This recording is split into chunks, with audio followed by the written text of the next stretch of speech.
Hello students, welcome back to study with Abhishek. तो आज हम बात करने वाले हैं बीएससी नर्सिंग 7 सेमेस्टर के अंदर जो आपकी सब्जेक्ट है कम्युनिटी हेल्थ नर्सिंग सेकंड। इसके अंदर आज हम डिस्कस करेंगे यूनिट 6 को, जो है जीरियाट्रिक हेल्थ केयर। ठीक है, इस यूनिट को कंप्लीट वन शॉट के अंदर हम डिस्कस करने वाले हैं। ठीक है, कुछ इंपॉर्टेंट क्वेश्चंस की भी यहाँ से हम बात करेंगे जो आपके एग्जाम के अंदर आपको देखने को मिलेंगे, इसलिए कंप्लीट इस वीडियो को आपको देखना है। ठीक है, तभी आपको ये समझ में आएगा। तो स्टार्ट करते हैं इस वीडियो को। सबसे पहले हम बात करेंगे जीरियाट्रिक्स की डेफिनेशन के बारे में। ठीक है, जीरियाट्रिक्स क्या होता है भाई? Geriatrics is the branch of medicine concerned with the healthcare, prevention, diagnosis and treatment of diseases and disabilities in older adults। ठीक है, जीरियाट्रिक्स चिकित्सा विज्ञान की वह शाखा है जो वृद्ध वयस्कों के स्वास्थ्य, देखभाल, डिजीज एंड डिसेबिलिटी के रोकथाम, डायग्नोसिस एंड ट्रीटमेंट से संबंधित है। ठीक है, बिल्कुल सिंपल डेफिनेशन है, आसानी से आपको याद हो जाएगी। अब बात करते हैं definition of geriatric health care, यानी कि जो जीरियाट्रिक हेल्थ केयर है उसकी डेफिनेशन क्या होती है। Geriatric health care is a comprehensive care provided to older adults to maintain health, prevent disease and disability, treat illness, promote independence and improve quality of life. ठीक है, geriatric health care वृद्ध वयस्कों को दी जाने वाली समग्र स्वास्थ्य सेवा है जिसका उद्देश्य वृद्ध वयस्कों के स्वास्थ्य को बनाए रखना, डिजीज एंड डिसेबिलिटी को प्रिवेंट करना, इलनेस को ट्रीट करना, इंडिपेंडेंस को प्रमोट करना, साथ ही जो वृद्ध वयस्क है उनकी जो लाइफ है उसकी क्वालिटी को इंप्रूव करना, ये जीरियाट्रिक हेल्थ केयर का उद्देश्य होता है। ठीक है, ये आपको याद रखना है, बिल्कुल सिंपल डेफिनेशन है, आसानी से आपको याद हो जाएगी। ठीक है, जीरियाट्रिक का मतलब होता है जो ओल्डर एडल्ट होते हैं उनके उनको जो भी केयर हम देते हैं वो सभी जीरियाट्रिक के अंदर आते हैं। ठीक है, ये आपको याद रखना है, यानी कि ओल्डर एडल्ट से संबंधित जितने भी डिजीज आती है, जितने भी ट्रीटमेंट होते हैं वो सब जीरियाट्रिक्स के अंदर हम पढ़ते हैं। ठीक है, इसीलिए नाम दिया गया इसको जीरियाट्रिक। जीरियाट्रिक मतलब ओल्ड एज, यानी कि जो वृद्ध बुजुर्ग लोग होते हैं, वृद्ध वयस्क जो लोग होते हैं उनके अंदर जो भी डिजीज होती है, जो भी उनको ट्रीटमेंट दिया जाता है, जो भी केयर उनको देते हैं, हम जीरियाट्रिक्स ब्रांच के अंदर ही पढ़ते हैं। ठीक है, ये मेडिसिन की ब्रांच होती है जो आपको पता होना चाहिए जीरियाट्रिक का मतलब क्या होता है। एग्जाम के अंदर सीधा डेफिनेशन पूछा जाता है कि जीरियाट्रिक हेल्थ केयर का मतलब क्या होता है, इसके डेफिनेशन क्या है। ठीक है, अब नेक्स्ट हम बात करने वाले हैं health problems of older adult. ठीक है, 5 नंबर का क्वेश्चन एग्जाम के अंदर देखने को मिल सकता है कि कौन कौन सी ऐसी प्रॉब्लम्स है जो ओल्डर एडल्ट के अंदर देखने को मिलती है। ठीक है, ये सबसे इंपॉर्टेंट क्वेश्चन बनता है इस यूनिट का जो आपको आना चाहिए। ठीक है, with increasing age there are physiological changes in different body system. जैसे जैसे एडल्ट जो ओल्डर एडल्ट होते हैं, यानी कि जो वृद्ध वयस्क होते हैं, जैसे जैसे उनकी एज बढ़ती है उनकी बॉडी सिस्टम्स के अंदर फिजियोलॉजिकल चेंजेस होते हैं। ठीक है, older adult also more likely to have more than one health problem at the same time. जो ओल्डर एडल्ट होते हैं, जो वयस्क जो वृद्ध वयस्क होते हैं, उनके अंदर क्या होते हैं, एक ही टाइम पर एक से ज्यादा हेल्थ प्रॉब्लम देखने को मिल सकती है। ठीक है, सबसे पहले जो सिस्टम होता है जिसके अंदर प्रॉब्लम देखने को मिलती है वो है कार्डियोवास्कुलर प्रॉब्लम। ठीक है, इसके अंदर कॉमन प्रॉब्लम्स क्या क्या हो सकती है, जैसे हाइपरटेंशन देखने को मिल सकता है, कोरोनरी आर्टरी डिजीज देखने को मिलती है, हार्ट फेलियर देखने को मिलता है, स्ट्रोक देखने को मिलता है, साथ ही पेरिफेरल वेस्कुलर डिजीज देखने को मिलती है। ठीक है, अब नेक्स्ट हम बात करते हैं इसके अंदर इंपॉर्टेंट सिम्टम्स क्या देखने को मिलेंगे। इसके अंदर चेस्ट पेन देखने को मिलेगा, ब्रीथलेसनेस होगा यानी कि सांस लेने में दिक्कत होगी, डिजीनेस होगा। ठीक है, उसके बाद फैटिग रहेगा, थकान देखने को मिलेगी, लेग्स के अंदर स्वेलिंग होगी, साथ ही वीकनेस कमजोरी देखने को मिलेगी। ठीक है, इस कंडीशन में नर्सिंग केयर क्या देनी है, ओल्डर एडल्ट्स को ब्लड प्रेशर को मॉनिटर करना है, पल्स और वाइटल साइंस हमें मॉनिटर करना है। ठीक है, जो भी मेडिसिन प्रेस्क्राइब करिए डॉक्टर ने उनको हमें देना है। ठीक है, हेल्थी डाइट के लिए हमें एडवाइज करना है, साथ ही encourage appropriate physical activity. Physical activity के लिए हमें जो ओल्डर एडल्ट्स हैं, जो बुजुर्ग लोग हैं, उनको क्या करना है, हमें मोटिवेट करना है, एनकरेज करना है, सपोर्ट करना है। ठीक है, तो ये आपको पता होना चाहिए, बिल्कुल ईजी है, इसके अंदर कोई वो नहीं है कि आप याद नहीं कर सकते। ठीक है, आपको ओनली नाम याद रखना है कि कौन कौन सिस्टम अफेक्टेड होता है और उनके अंदर कौन कौन सी डिजीज देखने को मिल सकती है। ठीक है, अब नेक्स्ट हम बात करते हैं रेस्पिरेटरी प्रॉब्लम्स। रेस्पिरेटरी के अंदर कॉमन रेस्पिरेटरी प्रॉब्लम्स है COPD, pneumonia, tuberculosis, respiratory infection और ब्रीथलेसनेस। ठीक है, इस कंडीशन के अंदर हम नर्सिंग केयर क्या देनी है, असेस करना है respiratory rate and breathing difficulty को, उसके बाद ऑक्सीजन सेचुरेशन को मॉनिटर करना है जब भी इंडिकेटेड हो, यानी कि जब भी आवश्यकता हो एक तरह से। उसके बाद ब्रीथिंग एक्सरसाइज के लिए हमें एनकरेज करना है ओल्डर एडल्ट्स को, साथ ही उनको स्मोकिंग को अवॉइड करना है, साथ ही जो टैबो का एक्सपोजर है उसको भी हमें अवॉइड करने के लिए उन्हें बोलना है। ठीक है, नेक्स्ट है मस्कुलोस्केलेटल प्रॉब्लम्स। इसके अंदर कॉमन प्रॉब्लम्स क्या क्या देखने को मिलती है, osteoarthritis, osteoporosis, back pain, muscle weakness, joint stiffness, fracture और मोबिलिटी रेड्यूस, ये सारी कंडीशन इसके अंदर देखने को मिलती है। इस कंडीशन में नर्सिंग केयर क्या देनी है, एनकरेज करना है सेफ फिजिकल एक्टिविटी के लिए, उसके बाद एडुकेट न्यूट्रिशन आपको देना है। ठीक है, उसके बाद फॉल्स प्रिवेंट फॉल्स, यानी कि गिरने से जो ओल्डर एडल्ट है उनको गिरने से आपको रोकना है। ठीक है, गिरने से बचाना है एक तरह से। Encourage use of prescribe assistive device, जो भी डॉक्टर ने असिस्टिव डिवाइस का यूज करने के लिए बोला है, ठीक है, जो प्रेस्क्राइब किया उसका यूज आपको करने के लिए ओल्डर एडल्ट्स को बोलना है, ठीक है। नेक्स्ट बात करेंगे आई प्रॉब्लम्स क्या देखने को मिलेगी ओल्डर एडल्ट्स के अंदर। कॉमन आई प्रॉब्लम्स है कैटरेक्ट और ग्लोकोमा, ठीक है। कैटरेक्ट क्या होता है भाई? कैटरेक्ट इज एन ओपेसिटी और clouding of lens of the I that can cause progressive visual impairment, ठीक है। कैटरेक्ट के अंदर क्या होता है, जो आई के अंदर जो लेंस होता है उसके अंदर ओपेसिटी या क्लाउडिंग देखने को मिलती है एक तरह से, ठीक है, जिसके कारण प्रोग्रेसिव विजुअल इंपेयरमेंट होता है, दिखाई देने में प्रॉब्लम होती है, ठीक है। ग्लूकोमा क्या होता है? Glaucoma is a group of eye disorder associated with damage to optic nerve and can lead to loss of vision. Glaucoma eye disorder का एक समूह होता है जिसके अंदर ऑप्टिक नर्व के अंदर डैमेज होता है, जिसके कारण जो विजन है, जो दिखाई देता है, उसके अंदर लॉस हो जाता है, दिखाई देना बंद हो जाता है, ठीक है, क्योंकि ऑप्टिक नर्व जो है वो विजन के लिए रेस्पॉन्सिबल नर्व होती है, ठीक है। अदर प्रॉब्लम क्या देखने को मिलेगी इसके अंदर? एज रिलेटेड विजुअल इंपेयरमेंट होता है, रिफ्रैक्टिव एरर्स होते हैं, साथ ही रेटिनल डिसऑर्डर होते हैं जैसे रेटिनल डिटैचमेंट, ये सारी कंडीशन देखने को मिलेगी इस कंडीशन के अंदर। इसके बाद है हियरिंग प्रॉब्लम्स, इसके अंदर प्रेस बाइकोसिस, ये कंडीशन देखने को मिलती है, ठीक है। प्रेस बाइकोसिस एक age related usually gradual and bilateral hearing loss होता है इस कंडीशन में, ठीक है। एज रिलेटेड है यानी कि ओल्डर एडल्ट्स के अंदर देखने को मिलता है, इसके अंदर बायोलेटरल हियरिंग लॉस देखने को मिलती है, यानी कि दोनों कानों के अंदर एक तरह से जो सुनाई देता है वो बंद हो जाता है, जिसके कारण क्या होता है, इसके इफेक्ट्स की बात कर लेते हैं, जिस कारण क्या प्रभाव पड़ता है। हियरिंग लॉस के कारण डिफिकल्टी होती है कम्युनिकेशन के अंदर, सोशल आइसोलेशन हो जाता है, यानी कि सोसाइटी से आइसोलेट हो जाता है वो एक तरह से। रिड्यूस पार्टिसिपेशन, जो उसकी भागीदारी है वो कम होती है। उसके बाद इंक्रीज डिपेंडेंस, वो दूसरे लोगों पर डिपेंड हो जाता है, ठीक है। इस कंडीशन में हमें नर्सिंग केयर क्या देनी है? असेस करना है हियरिंग की डिफिकल्टी को, उसके बाद हमें क्लियरली बोलना है, साथ ही स्लोली बोलना है, ठीक है, जिससे वो समझ सके ओल्डर एडल्ट्स, ठीक है। इसके बाद face the person well talking, जब भी आप बात कर रहे हो तो जो ओल्डर एडल्ट है उनके सामने आपको फेस रख के बात करनी है, ठीक है। उसके बाद रिड्यूस रखना है आपको बैकग्राउंड नॉइज को। नेक्स्ट हम बात करते हैं मेंटल हेल्थ प्रॉब्लम्स। इसके अंदर इंपॉर्टेंट प्रॉब्लम्स क्या क्या हो सकती है? डिप्रेशन हो सकता है, एंजाइटी हो सकती है, डेमेंशिया हो सकता है, ठीक है, स्लीप प्रॉब्लम्स हो सकती है, सोशल आइसोलेशन हो सकता है और कॉग्निटिव डिक्लाइन हो सकता है, ठीक है। ये आपको याद रखना है ओनली इसके अंदर। डिप्रेशन क्या होता है ये आपको पता है, डिप्रेशन आपने मेंटल हेल्थ नर्सिंग के अंदर पढ़ा होगा, ठीक है। Depression is a mental health condition characterized by the persistent low mood and loss of interest or pleasure along with the other symptoms affecting daily life। Depression एक mental health condition है जिसके अंदर लगातार लो मूड देखने को मिलता है, साथ ही जो इंटरेस्ट है वो भी लॉस हो जाता है, और इसके अंदर बहुत सारे सिम्टम देखने को मिलते हैं, ठीक है, जो डेली लाइफ को अफेक्ट करते हैं। नेक्स्ट है डेमेंशिया। डेमेंशिया एक सिंड्रोम होता है, ठीक है, involving decline in cognitive function sufficient to interfere with everyday activity, जिसके अंदर कॉग्निटिव जो फंक्शन होते हैं वो डिक्लाइन हो जाते हैं, उसके अंदर कमी देखने को मिलती है, वहाँ पे अफेक्ट होता है कॉग्निटिव फंक्शन, जिसके कारण जो डेली के रूटीन एक्टिविटीज है उसके अंदर डिफिकल्टी देखने को मिलती है, उसके अंदर इंटरफेयर होता है, ठीक है। इसके कारण क्या अफेक्ट पड़ता है? इसके कारण मेमोरी, थिंकिंग, ओरिएंटेशन, लैंग्वेज और जजमेंट पर प्रभाव पड़ता है, ठीक है, ये आपको पता होना चाहिए। नेक्स्ट हम बात करते हैं न्यूट्रिशनल प्रॉब्लम। न्यूट्रिशनल प्रॉब्लम देखने को मिलती है ओल्डर एडल्ट्स के अंदर, ठीक है। इसके अंदर लॉस ऑफ एपेटाइट हो जाता है, यानी कि उनकी भूख जो है वो बिल्कुल कम लगती है उनको, ठीक है। माल न्यूट्रिशन उनके अंदर हो जाता है, डिहाइड्रेशन देखने को मिलता है उनके अंदर, कॉन्स्टिपेशन होता है, ठीक है। चबाने के अंदर दिक्कत होती है, डिफिकल्टी होती है चेविंग के अंदर, साथ ही स्वेलोइंग के अंदर डिफिकल्टी होती है, ठीक है। इसके क्या क्या कारण है? पुअर डेंटिशन, ठीक है, जो डेंटिशन है, जो दांत है वो पुअर है एक तरह से, उनके अंदर क्या देखने को मिल रहा है? ब्रेकडाउन देखने को मिल रहा है, ठीक है। उसके बाद है रेड्यूस एपेटाइट, जो एपेटाइट है वो कम हो गई है, उसकी वजह से ये देखने को मिलता है। इलनेस है, ठीक है, कोई भी बीमारी है तो उसकी वजह से न्यूट्रिशनल प्रॉब्लम हो सकती है। डिफिकल्टी प्रिपेयरिंग फूड, खाना बनाने में उन्हें परेशानी होती है, इसकी वजह से न्यूट्रिशनल प्रॉब्लम जो है वो देखने को मिलती है, ठीक है। नेक्स्ट हम बात करते हैं नर्सिंग केयर क्या देंगे इस कंडीशन में? हमें असेस करना है न्यूट्रिशनल स्टेटस को, उसके बाद बैलेंस मील के लिए हमें उन्हें एनकरेज करना है, एडुकेट फ्रूट्स हमें प्रोवाइड करना है ओल्डर एडल्ट्स को अनलेस मेडिकली रेस्ट्रिक्टेड, जब तक मेडिकली रेस्ट्रिक्टेड नहीं किया गया हो, ठीक है। उसके बाद एनकरेज करना है स्मॉल फ्रीक्वेंट मील के लिए जब एप्रोप्रिएट हो, ठीक है। उसके बाद मेंटेन करना है ओरल और डेंटल हाइजीन को। Refer if swallowing difficulties present, अगर निगलने के अंदर या अगर निगलने में किसी प्रकार की परेशानी आ रही है पर्सन को, ठीक है, तो उस कंडीशन में हायर सेंटर में रेफर करना है।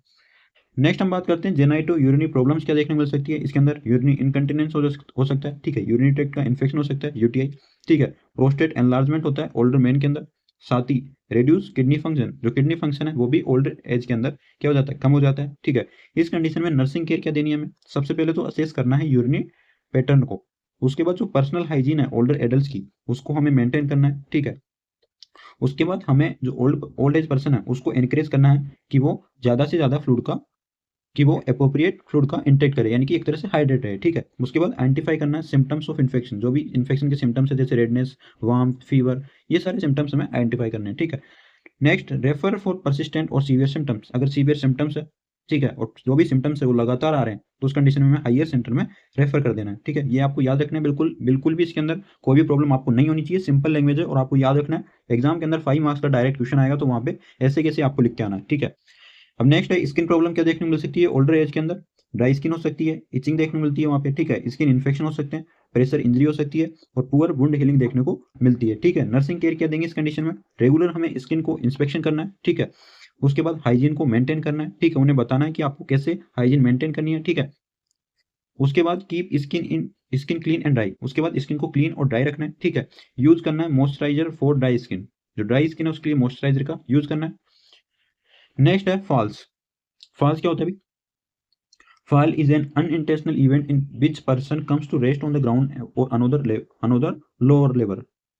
Lower level. ठीक है, फॉल एक अनइंटेंशनल इवेंट है, यानी कि बिना हमारे चाहे जो इवेंट होता है उसको हम बोलते हैं अनइंटेंशनल इवेंट। ठीक है, इसके अंदर पर्सन जो है वो गिरने के बाद ग्राउंड पे आता है या तो, या किसी अनदर लेवल पर या किसी दूसरे लेवल पर वो गिरता है। ठीक है, falls are specially important in older adults because they may cause, fall जो है वो ओल्डर एडल्ट्स के अंदर स्पेशली इंपॉर्टेंट होता है क्योंकि उनके अंदर क्या देखने को मिलता है, जब भी कोई ओल्डर एडल्ट गिरता है तो उसके अंदर इंजरी होती है और ओल्डर एडल्ट्स के अंदर फ्रैक्चर देखने को मिलता है, जिससे जो इनकी जो ओल्डर एडल्ट्स की मोबिलिटी है वो रिड्यूस होगी, जिसके कारण डिपेंडेंस देखने को मिलता है। यानी कि जो ओल्डर एडल्ट्स हैं वो दूसरे पर्सन पर क्या हो जाते हैं, डिपेंडेंट हो जाते हैं, निर्भर हो जाते हैं। ठीक है, अब बात करते हैं हम management of common geriatric alignments. ठीक है, यानी कि जो भी कॉमन जीरियाट्रिक अलाइनमेंट्स है उनको हमें मैनेजमेंट कैसे करना है। ठीक है, जो भी कॉमन डिजीज हो रही है एक तरह से ओल्ड एज के अंदर, उसको हमें मैनेज कैसे करना है। ठीक है, ये आपको पता होना चाहिए। जीरियाट्रिक मैनेजमेंट इज होलिस्टिक, जो जीरियाट्रिक मैनेजमेंट है ओल्डर एडल्ट्स का जो मैनेजमेंट है वो होलिस्टिक होता है। ठीक है, होलिस्टिक मतलब कंप्रेहेंसिव केयर इसके अंदर हम देते हैं। ठीक है, it does not focus only on the disease but also on the person functional ability, mental health, nutrition, family and social needs. ठीक है, इसके अंदर ओनली डिजीज पे ही फोकस नहीं किया था बल्कि जो पर्सन है उसकी functional ability, mental health, nutrition, family और सोशल नीड पर भी फोकस किया जाता है। ठीक है, सबसे पहले इसके अंदर हमें याद रखना है कंप्रीहेंसिव असेसमेंट। सबसे पहले क्या करेंगे, हम कंप्रीहेंसिव असेसमेंट करेंगे। इसके अंदर असेसमेंट के अंदर इंक्लूड करते हैं फिजिकल असेसमेंट, इसके अंदर हमें वाइटल साइन लेने, जनरल एग्जामिनेशन करना है, पेन को चेक करना है कि पर्सन के अंदर पेन है या नहीं है, उसके बाद मोबिलिटी चेक करनी है, विजन चेक करना है और हियरिंग चेक करना है। ठीक है, नेक्स्ट है मेंटल असेसमेंट, इसके अंदर मेमोरी, मूड, कॉग्निटिव फंक्शन और बिहेवियर को हमें असेस करना है। ठीक है, थर्ड है फंक्शनल असेसमेंट, इसके अंदर assess ability to perform activity of daily living such as bathing, dressing, eating, toileting और वॉकिंग। इसके अंदर जो डेली की जो भी रूटीन एक्टिविटीज है वो पर्सन कर सकता है नहीं कर सकता। ठीक है, वो हमें चेक करना है कि पर्सन बाथिंग कर सकता है नहीं कर सकता, ड्रेसिंग कर रहा है नहीं कर रहा। ठीक है, ये सारी कंडीशन हमें चेक करनी है। उसके बाद है न्यूट्रिशनल असेसमेंट, इसके अंदर हमें वेट, एपेटाइट, फूड इनटेक और जो माल न्यूट्रिशन के साइन है वो हमें चेक करना है। नेक्स्ट है मेडिकेशन असेसमेंट, इसके अंदर हमें चेक करना है कि जो भी मेडिसिन पर्सन ले रहा है वो करेक्ट डोज में या नहीं है। ठीक है, उसकी एड्रेंस हमें चेक करनी है, पॉसिबल जो भी साइड इफेक्ट्स है, एडवर्स इफेक्ट वो चेक करने हैं, साथ ही में देखना है कि पर्सन मल्टीपल मेडिसिन तो नहीं ले रहा। ठीक है, नेक्स्ट है प्रिवेंटिव मैनेजमेंट। प्रिवेंटिव मैनेजमेंट के अंदर क्या करना है हमें, the elderly should be encourage to take a balance diet. जो ओल्डर एडल्ट पर्सन है उसके अंदर हमें एनकरेज करना है, उसको प्रोत्साहित करना है कि वो एक बैलेंस डाइट ले। ठीक है, परफॉर्म करना है एप्रोप्रिएट फिजिकल एक्टिविटी। ठीक है, उसके बाद जो भी टैबको स्मोकिंग अगर पर्सन कर रहा है तो उसको अवॉइड करने के लिए हमें बोलना है। ठीक है, पर्सनल हाइजीन जो है वो पर्सन की वो हमें मेंटेन करनी है। ठीक है, अटेंड करना है रेगुलर हेल्थ चेकअप, उसके बाद फॉलो करना है जो भी रिकमेंडेड इम्यूनाइजेशन शेड्यूल है। ठीक है, वो हमें फॉलो करना है, गिरने से हमें पर्सन को बचाना है। ठीक है, उसके बाद मेंटेन करना है सोशल इंटरेक्शन को, साथ ही जो स्ट्रेस है उसको भी मैनेज करना है। ठीक है, थर्ड है क्यूरेटिव मैनेजमेंट, इसके अंदर क्या करते हैं for an elderly person with illness. इसके अंदर हम क्या करना है, सबसे पहले असेसमेंट करते हैं, उसके बाद डायग्नोसिस करना है, उसके बाद ट्रीटमेंट हम देंगे, उसके बाद मॉनिटरिंग करना है और उसके बाद फॉलोअप करना है। ठीक है, ट्रीटमेंट के अंदर हमें क्या देना है, ट्रीटमेंट के अंदर मेडिसिन देना है। ठीक है, डाइटरी मॉडिफिकेशन करना है। ठीक है, फिजियोथेरेपी के लिए एडवाइस करना है, फिजियोथेरेपी हमें प्रोवाइड करवाना है। ठीक है, मेडिकल प्रोसीजर्स हमें करने हैं। ठीक है, स्पेशलिस्ट कंसल्टेशन हमें देना है। ठीक है, उसके बाद अगर आवश्यकता है तो हमें हॉस्पिटलाइजेशन के अंदर हॉस्पिटलाइज करना है पर्सन को। ठीक है, नेक्स्ट है रिहेबिलिटेशन। रिहेबिलिटेशन क्या होता है भाई, rehabilitation helps the older adults regain और maintain maximum possible independence. Rehabilitation एक ऐसी प्रक्रिया है इसके अंदर जो ओल्डर एडल्ट्स है वो उसकी रिहेबिलिटेशन के द्वारा ओल्डर एडल्ट्स को अपनी लाइफ को, अपनी जो भी इंडिपेंडेंस है उसको रीगेन और मेंटेन किया जाता है। ठीक है, इसके अंदर आते हैं physiotherapy, exercise, mobility training, training in activities of daily living, assistive device, occupational therapy और स्पीच थेरेपी इसके अंदर दी जाती है रिहेबिलिटेशन के अंदर, जिससे जो भी ओल्डर एडल्ट है उसकी लाइफ जो है वो किसी पर निर्भर नहीं रहे, ठीक है, और वो अपनी जो भी डेली एक्टिविटीज है उनको परफॉर्म कर सके। अब नेक्स्ट हम बात करते हैं organisation of geriatric health services, यानी कि जो जीरियाट्रिक हेल्थ सर्विसेज है ओल्डर एडल्ट्स के अंदर जो भी स्वास्थ्य सेवाएं दी जाती है उनका ऑर्गेनाइजेशन कैसे होता है, ठीक है। Geriatric service are organise at different levels of health system. जो जीरियाट्रिक सर्विस है वो हेल्थ सिस्टम के अलग अलग लेवल पर ऑर्गेनाइज की जाती है, ठीक है। सिंपल फ्लो याद रखना आपको, कम्युनिटी, उसके बाद सब सेंटर और हेल्थ वेलनेस सेंटर, उसके बाद प्राइमरी हेल्थ सेंटर, उसके बाद CHC, ठीक है, उसके बाद है डिस्ट्रिक्ट हॉस्पिटल, उसके बाद है रीजनल जीरियाट्रिक सेंटर, ठीक है। सबसे पहले हम बात करेंगे कम्युनिटी सब सेंटर, कम्युनिटी और सब सेंटर और हेल्थ एंड वेलनेस सेंटर। इसके अंदर मेन सेवाएं क्या क्या दी जाती है, ठीक है। सबसे पहले इसके अंदर हेल्थ एजुकेशन दी जाती है ओल्ड एडल्ट्स को, ठीक है। हेल्थ प्रमोशन किया जाता है, उनका स्क्रीनिंग की जाती है कि कोई भी डिजीज हो रही है नहीं हो रही, ठीक है। उसके बाद जो भी हेल्थ प्रॉब्लम्स है उनको आइडेंटिफाई किया जाता है। उसके बाद होम बेस्ड केयर दी जाती है, फॉलोअप के लिए उन्हें बुलाया जाता है, ठीक है। और साथ ही कोई भी अगर सीरियस कंडीशन है तो वहाँ पे हाइयर सेंटर में रेफर किया जाता है। नेक्स्ट है प्राइमरी हेल्थ सेंटर। इसके अंदर कौन कौन सी सर्विसेज दी जाती है, geriatric OPD, screening, basic diagnosis and treatment, health education, medicine, follow up और रेफरल, ये सारी सेवाएं जो है पीडियाट्रिक प्राइमरी हेल्थ सेंटर के अंदर दी जाती है। नेक्स्ट है कम्युनिटी हेल्थ सेंटर।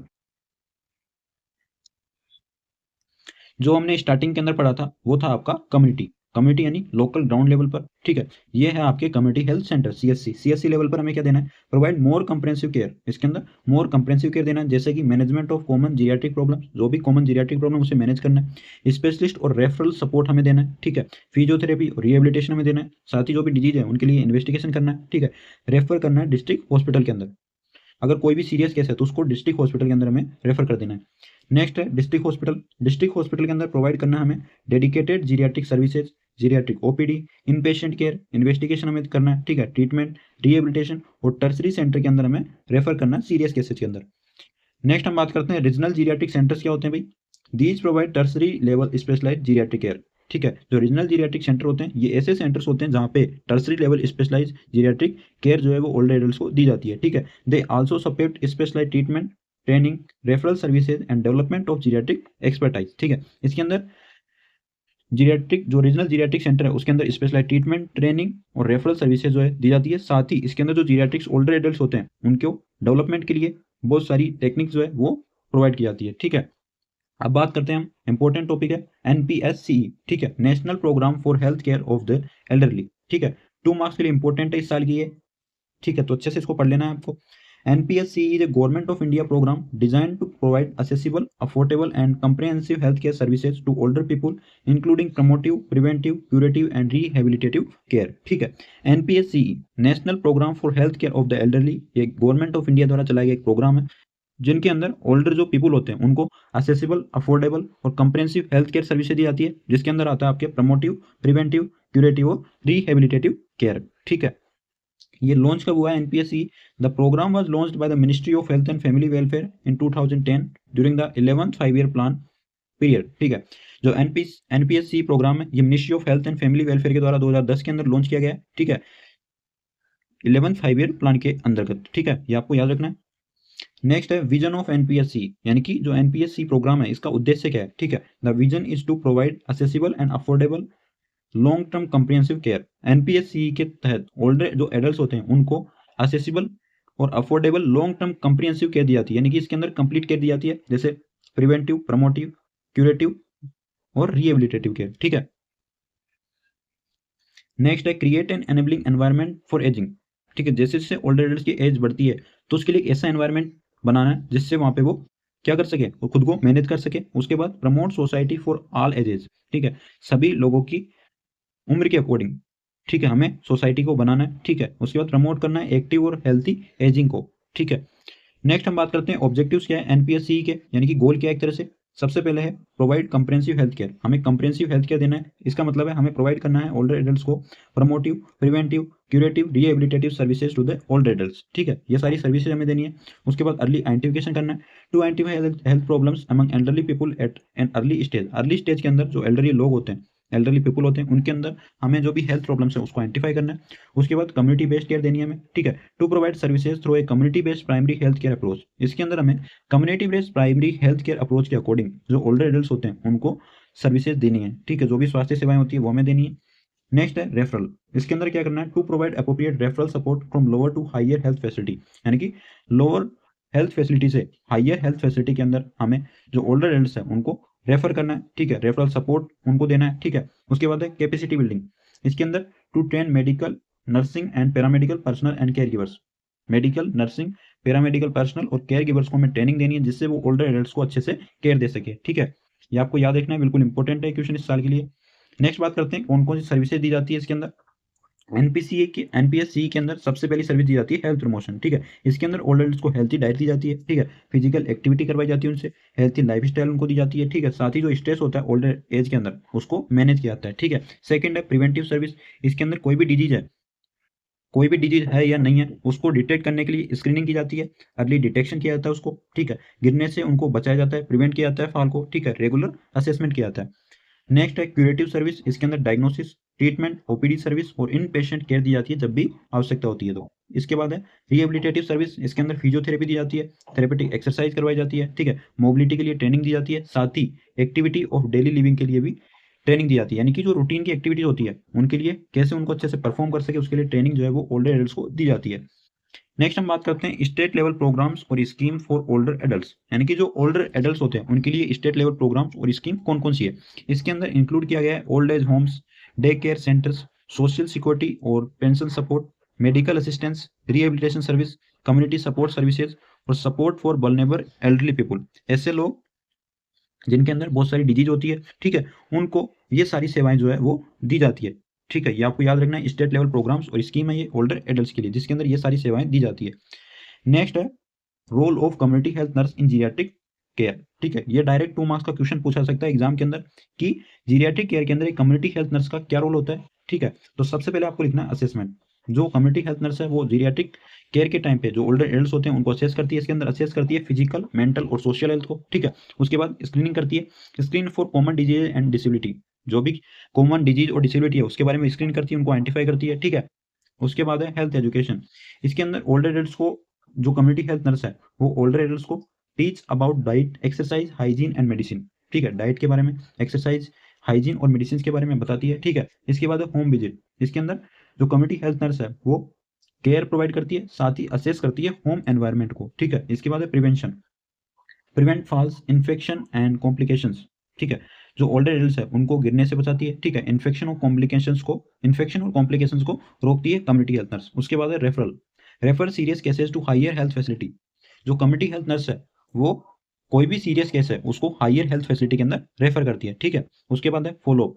इसके अंदर जो कम्युनिटी हेल्थ नर्स है वो ओल्डर एडल्ट्स के अंदर जो भी ट्रीटमेंट चल रहा है उसको मॉनिटर करती है, साथ ही जो रिकॉर्ड्स है उनको मेंटेन करती है, ठीक है। इसी के साथ आपकी जो यूनिट 6 है जीरियाट्रिक हेल्थ केयर वो आपकी कंप्लीट हो जाती है, ठीक है। आईएनसी के अकॉर्डिंग सारा सिलेबस हमने डिस्कस कर लिया है जो आपके सिलेबस के अंदर है, ठीक है। आपको सारा सिलेबस ही पढ़ना पड़ेगा क्योंकि एग्जाम के अंदर हम कह नहीं सकते कि डायरेक्ट क्या क्वेश्चन आएगा, ठीक है। लेकिन जो मैंने इंपॉर्टेंट क्वेश्चन बताए वो तो आपको पढ़ना ही है, ठीक है। और जो भी सिलेबस है उसको आपको देख लेना है जिससे एग्जाम के अंदर आपको कोई भी क्वेश्चन ऐसा नहीं लगे कि ये आप कर नहीं सकते, ठीक है। इसलिए मैं यहाँ पे कंप्लीट आपको सिलेबस करवाता हूँ कि आप एग्जाम के अंदर अच्छे परफॉर्म करें और एग्जाम के अंदर अच्छे आपके नंबर आए, ठीक है। आई होप आपको ये वीडियो समझ में आ गई होगी। देन वीडियो को लाइक कर देना, चैनल को सब्सक्राइब कर देना। मिलेंगे नेक्स्ट वीडियो के अंदर। Thank you.